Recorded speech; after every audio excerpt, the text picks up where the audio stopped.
जय हिंद एवरीवन। तो आज के इस सेशन में हम यूपी में एम्प्लॉयमेंट या रोजगार पर एक क्वेश्चन डील कर रहे हैं। तो देखिए, क्वेश्चन का डिमांड है कि हाल के एक दशक में, जिसे आप 2015-16 से 25-26 तक ट्रेस कर सकते हैं, यूपी गवर्नमेंट द्वारा एम्प्लॉयमेंट जनरेशन के लिए किए गए जो एफर्ट हैं, प्रयास हैं, उसका समालोचनात्मक मूल्यांकन यानी उसे क्रिटिकली इवैल्यूएट करना है। तो आंसर के स्ट्रक्चर की बात करें तो हो जाएगा आपका इंट्रोडक्शन थीम पर लिखा जाता है। जिस टॉपिक पर क्वेश्चन पूछा गया है तो वह है employment in UP, Uttar Pradesh में रोजगार। बॉडी पार्ट की बात करें तो बॉडी पार्ट में रेफरेंस क्या है देखेंगे, एंगल क्या है इस टॉपिक का। कहा गया है कि जो सरकार द्वारा, यूपी सरकार द्वारा सृजन के प्रयास किए गए हैं, स्कीम चलाई गई हैं, प्रोग्राम चलाए गए हैं, उसको संक्षेप में बताते हुए मेनली आपको फोकस करना है कि इसका पॉजिटिव अचीवमेंट क्या रहा, उपलब्धियां क्या रही हैं इन कार्यक्रमों की। और साथ में चूंकि क्रिटिकली इवैल्यूएट है तो आपको इसका कॉन्स भी देना होगा कि सीमाएं क्या हैं इन प्रयासों की, और इसमें बताते समय आपको तर्क देना है, अपने विचार देने हैं, ओपिनियन देना है। और उसके बाद लास्ट में आप एक क्या करेंगे, कंक्लूजन देंगे 2 से 3 लाइन का, जिसमें सजेशन हो आपका और वैल्यू एडिशन हो, बताएंगे कैसा वैल्यू एडिशन। ये आंसर का स्ट्रक्चर है। अब बात करें इंट्रोडक्शन की, तो इंट्रोडक्शन के लिए बहुत सारे विकल्प हैं आपके पास। एक तरीका है कि आप कॉन्स्टिट्यूशन और रोजगार को लिंक करके इंट्रोडक्शन दीजिए, कि जैसे कॉन्स्टिट्यूशन का जो सामाजिक न्याय है, सोशल जस्टिस है, उस कैसे एम्प्लॉयमेंट से वो इंश्योर होता है, सुनिश्चित होता है। साथ ही साथ जो पॉजिटिव डिस्क्रिमिनेशन है, रिजर्वेशन की बात की गई है, वह रोजगार से कैसे जुड़ा हुआ है। और आर्टिकल 41 डीपीएसपी, जिसमें कहा गया है कि लोगों को काम देना राज्य का क्या है, एक कर्तव्य है, एक दायित्व है। ठीक है, तो इससे जोड़ करके आप बता सकते हैं और फिर बता सकते हैं कि इसको संवैधानिक लक्ष्यों को प्राप्त करने के लिए उत्तर प्रदेश सरकार ने पिछले दशक में बहुआयामी यानी मल्टी डायमेंशनल अप्रोच के साथ एफर्ट किए हैं। तो ये हो जाएगा आपका एक इंट्रोडक्शन।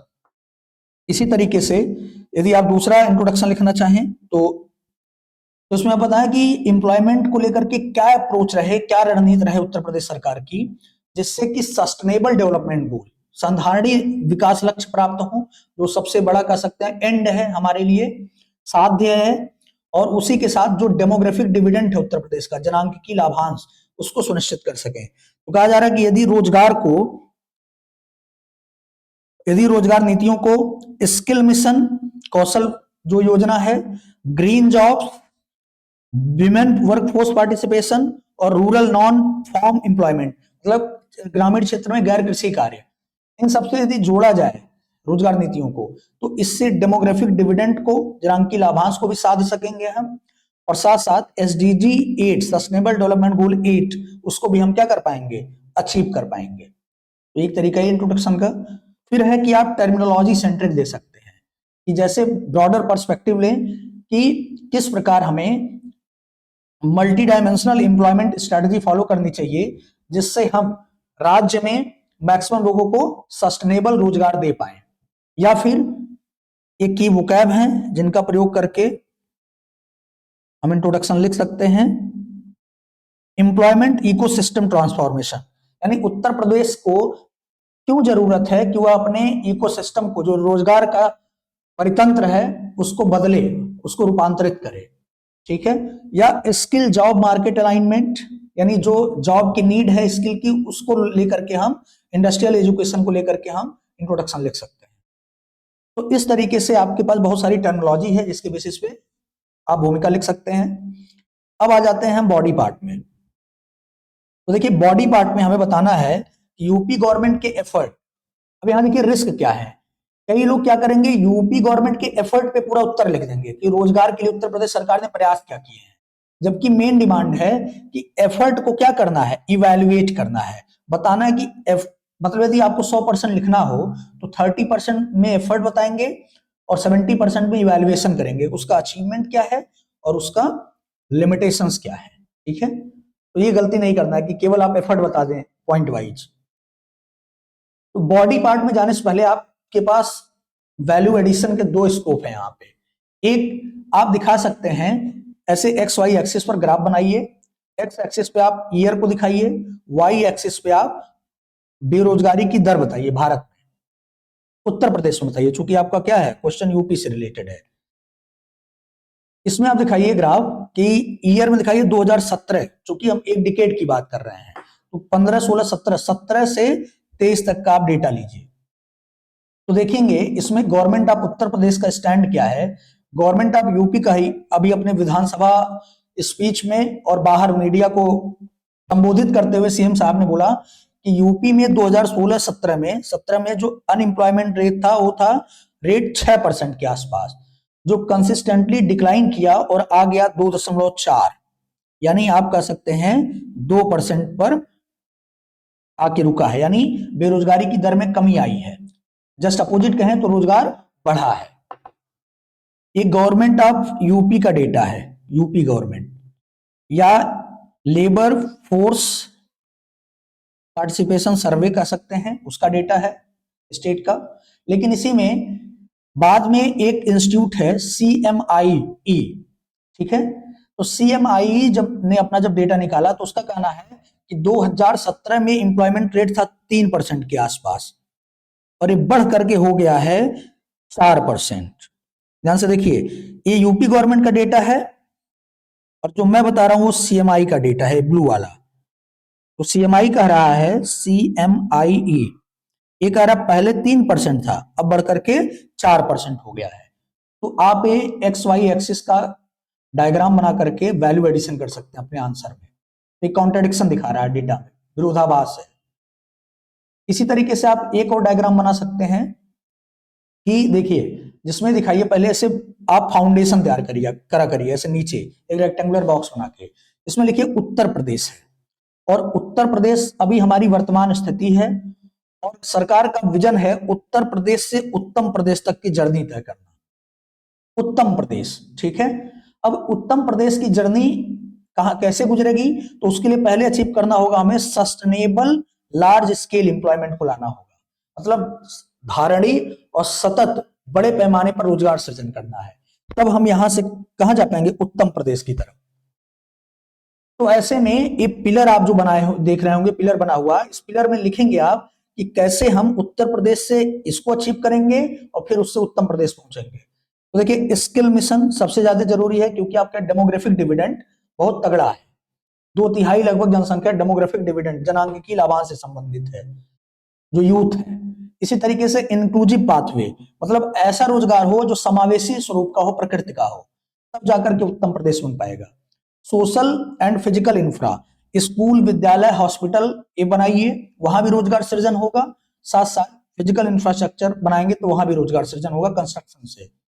एम्प्लॉयमेंट इकोसिस्टम ट्रांसफॉर्मेशन, हमें क्या करना होगा, वाइब्रेंट और सस्टेनेबल और एक फ्लेक्सिबल इकोसिस्टम बनाना है इन्वायरमेंट का, एम्प्लॉयमेंट का, जो रोजगार का। साथ ही साथ हमें लॉ एंड ऑर्डर को बेहतर करते हुए इन्वेस्टमेंट को बढ़ाना है, जो इन्वेस्ट यूपी का कॉन्सेप्ट है। इसी के साथ हमें लॉन्ग रन में एम्प्लॉयमेंट कल्चर, जो रोजगार की संस्कृति है, जो मानसिकता है कि हम नौकरी चाहते हैं, उसको बदलना होगा, उस एटीट्यूड को बदलना होगा। और यूथ पॉलिसी लाना होगा, क्योंकि यूपी क्या है, मेनली यूथ पर आधारित एक राज्य है। भारत का सबसे बड़ा जनसंख्या वाला राज्य है जिसमें सबसे ज्यादा यूथ रहते हैं। तो देखिए, ये कहना एकदम अतिशयोक्ति नहीं होगा कि यदि आपने ये 2 डायग्राम बना दिए हैं तो मान के चलिए वो पूरा आंसर पढ़े ही ना, आपको मार्क्स देकर के आगे निकल जाए एग्जाम में, ज्यादा चांस है, क्योंकि वो आपकी अंडरस्टैंडिंग को समझ लेगा। इसी तरीके से जब हम बॉडी पार्ट स्टार्ट करें कि गवर्नमेंट के एफर्ट, उसका पॉजिटिव नेगेटिव बताना हमें, तो देखिए यदि शॉर्ट आंसर हो तो आप टेबुलेशन फॉर्म में जाओ, ज्यादा सही है ऐसे बनाना। शॉर्ट आंसर हो तो यहां लिखो गवर्नमेंट एफर्ट, तो ये दिखाओ क्या है, जैसे कि एग्जांपल दे रहे हैं ODOP, one district one product, इसके बारे में बता सकते हैं कब स्टार्ट किया गया और क्या पर्पज है। फिर यहां दिखाइए इसका पॉजिटिव क्या है, 2 पॉइंट बता दीजिए। फिर इसकी चुनौतियां क्या, लिमिटेशन, 2 पॉइंट बता दिया। ऐसे ही आप अगले स्कीम पर आए, रोजगार मेला, फिर इसके positive limitation, startup policy, startup policy, ठीक है, उसके पॉजिटिव लिमिटेशन। तो शॉर्ट आंसर हो तो ज्यादा सही है कि आप ऐसे बताओ, लेकिन हाँ इसके लिए आपकी तैयारी होनी चाहिए, आपके पास डेटा होना चाहिए, आर्गुमेंट होने चाहिए, तभी आप कर पाएंगे। अदरवाइज एक फॉर्मेट है आपके पास, यदि लॉन्ग आंसर है तो आप सीधे हेडिंग बनाइए, सब हेडिंग, और गवर्नमेंट के एफर्ट एक एक बताते जाइए। जैसे रोजगार मेला, प्राइवेट सेक्टर जॉब को लिंक करने के लिए, तो इसमें क्या है देखेंगे, राज्य स्तरीय रोजगार मिशन के तहत बड़े पैमाने पर रोजगार मेला का आयोजन हुआ और लगभग कि 10,830 इस 10 साल में लगभग इतने रोजगार मेले लगाए गए। इसमें क्या होता है कि स्थानीय स्तर पर या जिला स्तर पे जितने भी जॉब प्रोवाइडर हैं उनको बुलाया जाता है, अलग अलग प्राइवेट के अलग अलग फील्ड के, और जो जॉब लेना चाहते हैं, जॉब सीकर है, उनको बुलाया जाता है कि डायरेक्ट आप कनेक्ट होइए। तो इसमें देखा गया कि कितने लाख युवा जो हैं निजी क्षेत्र की नौकरियों से जुड़े 2017 से 25 के बीच में, उनका करियर काउंसलिंग हुआ, मार्गदर्शन दिया गया, नौकरी तो पाए, लेकिन और इसमें फॉरेन जाने वाले भी लोग शामिल हैं जिनको ट्रेंड करके स्किल्ड करके फॉरेन भेजा गया, जापान, यूएई, जर्मनी, इजराइल, ठीक है। लेकिन इसमें क्या है कि देखा जाए कि जो जॉब है नॉन फॉर्मल है, जॉब क्वालिटी का इशू है, और करियर प्रोग्रेशन में भी सीमाएं हैं। देखिए यहां पर आपने पॉजिटिव और लिमिटेशन दोनों बता दिया। इसी तरीके से यूपी गवर्नमेंट का एक एफर्ट है आपका मिशन एम्प्लॉयमेंट, गवर्नमेंट जॉब में जो रिक्रूटमेंट है, तो इसमें देखिए गवर्नमेंट ने क्या किया, कितने लोगों को नौकरी दी और कितने का लक्ष्य रखा है। बस इसकी लिमिटेशन ये है कि गवर्नमेंट जॉब अपने आप में क्या है, एज कंपेयर टू डिमांड बहुत कम होता है, ठीक है, अनुपातिक दृष्टिकोण से देखा जाए तो बहुत कम होता है। और दूसरा बैकलॉग पड़ा हुआ है, कई सीट भरी नहीं जा रही हैं, डिले होता है, करप्शन होता है कई बार, ठीक है, पेपर टलता है। रोजगार संगम पोर्टल, इसको भी आप मेंशन करिए कि कैसे इजी करता है। फिर यूपी स्किल डेवलपमेंट मिशन, इसमें क्या किया गया कि सीएम स्किल डेवलपमेंट, जैसे पीएम स्किल डेवलपमेंट है, सीएम स्किल डेवलपमेंट के तहत लोगों को उनके इंटरेस्ट के अकॉर्डिंग, उनकी रुचि के अकॉर्डिंग उनको ट्रेंड करना और जो स्थानीय क्षेत्र में जो जॉब उपलब्ध है उससे कनेक्ट कराना है। तो देखेंगे इसका अपना सीमा है कि स्किल बेस्ड ट्रेनिंग एम्प्लॉयबिलिटी बढ़ाती है और इंडस्ट्री लिंकेज को मजबूत करती है, तो इसका पॉजिटिव हो गया। स्किल जॉब डिमांड मिसमैच अभी भी बेकेंद्रीकृत क्षेत्रों जैसे पूर्वांचल बुंदेलखंड में समस्या बनी है और क्वालिटी जॉब्स यहाँ पर कम आउटपुट है। इसी तरीके से यूपी ग्लोबल इन्वेस्टमेंट समिट जो है, एक बार 2018 में होता है, एक बार 2023 में, तो इसको आप क्या करिए, मेंशन करिए कि एक तो क्या कितने का एमओयू साइन हुआ, किस फील्ड के लिए जॉब क्रिएट करने की संभावना बनी, फिर देखेंगे कहां कहां जॉब किस तरह से क्रिएट हुआ। लेकिन इसकी सीमा है कि रोजगार में टाइम लैग बहुत ज्यादा रहा, समय के साथ उसको क्रियान्वित नहीं किया जा सका। इसी तरह 2023 का यूपी समिट है, इसमें 32 से 35 लाख करोड़ का इन्वेस्टमेंट प्रपोजल की बात हुई इतने सेक्टर में, और एक्सपेक्ट किया गया 30 से 40 लाख डायरेक्ट इनडायरेक्ट रोजगार सृजित होंगे, ठीक है। लेकिन ये इसका लाभ, सबसे बड़ी बात है, सीमित जिलों तक रहा, इंक्लूसिव नहीं रहा, और जो एक्सपेक्टेशन है वो एक्सपेक्टेशन भी अचीव नहीं हो पाया। इसी तरीके से देखेंगे यूपी स्टार्टअप पॉलिसी, या अपने आप में इसने बहुत तेजी से प्रोग्रेस कराई यूपी को स्टार्टअप में, उद्यमशीलता में, नवाचार में, लेकिन यहां पर भी अपनी लिमिटेशंस है, क्रेडिट का, इंक्यूबेशन का, ठीक है, डिस्ट्रिक्ट लेवल इंक्यूबेशन का, अलग अलग चुनौतियां इसमें। अब देखेंगे आप एमएसएमई और वन डिस्ट्रिक्ट वन प्रोडक्ट, यह भी अपने आप में एक क्या है, गवर्नमेंट का विजनरी एफर्ट है रोजगार के लिए, कि जो हस्तशिल्प है, जो लोकल लेवल पे जो भी यूएसपी है, कोई प्रोडक्ट है, तो उसको ओडीओपी के थ्रू क्या करना, प्रचलित कराना और रोजगार सृजन कराना। फिर भी इसकी क्या है, अपनी लिमिटेशन से दिख रहा होगा आपको, सीएम युवा उद्यमी स्टार्टअप लिंक एम्प्लॉयमेंट जनरेशन। इसी तरीके से देखिए मैं आपको डिक्टेट कर दे रहा हूं, मुख्यमंत्री ग्रामोद्योग रोजगार योजना, इसका एक अपना पर्पज है और इसकी अपनी क्या है, ये यहाँ पर लिमिटेशंस है कि मार्केट लिंकेज, बाजार से जुड़ाव का अभाव है, ब्रांडिंग का अभाव है, वैल्यू एडिशन कमजोर है, जो मूल्य संवर्धन करते हैं, स्केलेबिलिटी और सस्टेनेबिलिटी दोनों का इशू है इसमें। सेवा मित्र योजना, इसके अंतर्गत क्या किया गया कि जो प्लम्बर, इलेक्ट्रीशियन, कारपेंटर जैसे स्किल्ड वर्कर को लोकल डिमांड से जोड़ने का डिजिटल प्लेटफॉर्म है सेवा मित्र योजना। Self employment plus gig opportunity, जो गिग इकोनॉमी है, जिसे फ्रीलांस इकोनॉमी भी कहते हैं, ठीक है।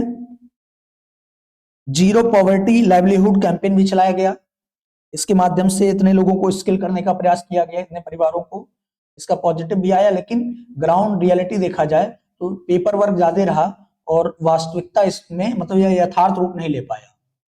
अब देखिए टूरिज्म पॉलिसी और कल्चरल इकोनॉमी, यह बहुत महत्वपूर्ण है। इसमें आप दिखाइए कि गवर्नमेंट का जो टूरिज्म पॉलिसी है उसमें टारगेट है 2022 से 32 तक 40,000 करोड़ का एम्प्लॉयमेंट क्या करना, इन्वेस्टमेंट लाना यूपी में टूरिज्म सेक्टर में। इससे मास लेवल पर क्या करना, 20 लाख, लगभग 20 लाख का जॉब, 20 लाख लोगों को जॉब प्रोवाइड करना, 20 लाख जॉब क्रिएट करना। जैसे आप देख सकते हैं सोशल इंफ्रास्ट्रक्चर, एजुकेशन, हेल्थ, इन सबका एक्सपेंशन। मनरेगा के थ्रू देखिए है तो केंद्र सरकार का, लेकिन इंप्लीमेंट यूपी गवर्नमेंट कर रही है, स्टेट करता अपने लेवल पे। इससे आप जी राम जी हो गया, इसको हम मेंशन करिए। इसी तरीके से केंद्र सरकार के सहायता से ही देखेंगे यूपी में उत्तर प्रदेश इंडस्ट्रियल कॉरिडोर है, उसको आप 2 लाइन में लिख सकते हैं। इसको हमने लास्ट में इसलिए रखा है, देखिए हो सकता है इस पे स्पेशली अलग से क्वेश्चन पूछे, लेकिन इसको यहां पर प्रायोरिटी लास्ट में देने का मतलब यही है क्योंकि ये प्योरली यूपी गवर्नमेंट का स्कीम नहीं है। अब बात करें कंक्लूजन की, निष्कर्ष की। देखिए पहला कंक्लूजन हो सकता है कि लिमिटेशंस को पॉजिटिव टोन के साथ एड्रेस करते हुए आप सजेशन दीजिए। जैसे विविध योजनाओं के बावजूद, मतलब गवर्नमेंट ऑफ उत्तर प्रदेश ने मल्टी डायमेंशनल एफर्ट डाले, उसके बावजूद यूपी को क्या करना चाहिए, एक जॉब क्वालिटी पर और इकोनॉमी को फॉर्मलाइज करने पर, जॉब को फॉर्मलाइज करने पर, औपचारिक स्वरूप देने पर और इंक्लूसिव बनाने पर जोर देना चाहिए, फोकस बढ़ाना होगा। तभी उत्तर प्रदेश से उत्तम प्रदेश और $1 ट्रिलियन इकोनॉमी का लक्ष्य साकार हो पाएगा। इससे देखिए वैल्यू एडिशन आपके कंक्लूजन में हो जा रहा है। इसी तरीके से कह रहा है कि SDG 8 के लक्ष्यों के संदर्भ में उत्तर प्रदेश सरकार के रोजगार पर प्रयास समावेशी, इंक्लूसिव, सस्टेनेबल और प्रोडक्टिव, ठीक है, इस तरीके का प्रयास गवर्नमेंट कर रही है। तो ये कंक्लूजन आपका ये हो गया। और भी आप कंक्लूजन दे सकते हैं कि जैसे यदि इकोसिस्टम की बात करें, जो एम्प्लॉयमेंट इकोसिस्टम ट्रांसफॉर्मेशन है, यदि आपने इंट्रोडक्शन में नहीं लिखा उसे, तो उससे आप कंक्लूजन दे सकते हैं कि उत्तर प्रदेश को अपने एम्प्लॉयमेंट इकोसिस्टम ट्रांसफॉर्मेशन के लिए काम करना चाहिए, जिसमें जॉब सीकर का जो कल्चर है, जो मानसिकता है लोगों में, उसको बदलें जॉब क्रिएटर में। यानी हम जो नौकरी मांगने की प्रवृत्ति रखते हैं, अब हमारे अंदर उद्यमशीलता ना चाहिए, नौकरी देने की प्रवृत्ति रखनी चाहिए, जॉब प्रोवाइडर बनना चाहिए। तो इससे इकोसिस्टम में क्या इनोवेशन जुड़ता है, एक तरीका ये है।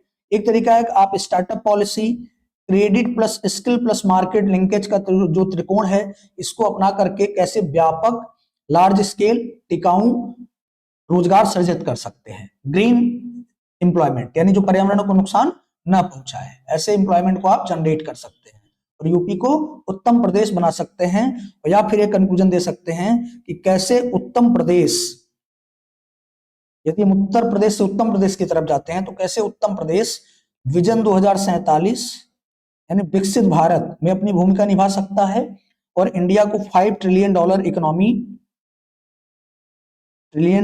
की इकोनॉमी को अचीव करने में हेल्प कर सकता है, या न्यू इंडिया में कैसे रोल प्ले कर सकता है। तो आप इस तरीके से कंक्लूड कर सकते हैं। तो ये देखिए मेन है इसमें अप्रोच, टर्मिनोलॉजी, वोकैबुलरी और आंसर स्ट्रक्चर में क्लैरिटी, तभी आपको अच्छे आंसर मिलेंगे। तो चलिए धन्यवाद, जय हिंद, मिलते हैं नेक्स्ट क्लास में नेक्स्ट क्वेश्चन आंसर के साथ।